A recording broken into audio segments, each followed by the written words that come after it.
Welcome to the Rim Break Rodeo. We hope this video helps. You connect the hardware wallet and verify its vendor fingerprint. This prevents counterfeit devices. Once powered, update firmware if prompted, because updates patch security holes. You then create a new wallet directly on the device. This generates the private key offline, which is why you must write the seed on paper immediately. Make sure to store that seed in separate secure locations. Do not photograph or type the seed.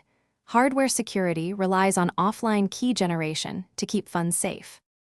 Now you pair the device with the companion app and selectively install blockchain apps that you need. This minimizes attack surface. You enable a strong PIN and optional passphrase for account separation, because an extra passphrase protects against physical theft.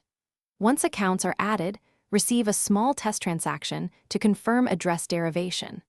Always visually confirm the receiving address on the device screen. Software can be compromised, but the device display is the authority. If anything, when sending funds, prepare the transaction in the app and then approve it on the device. This prevents host-side tampering because you see the destination and fee on screen. After typical use, make multiple seed backups and test recovery on a blank device to ensure you can restore accounts.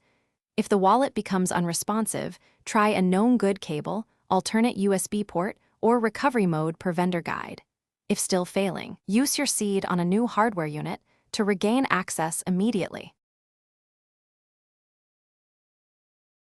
Thanks for watching. Consider subscribing if we helped you.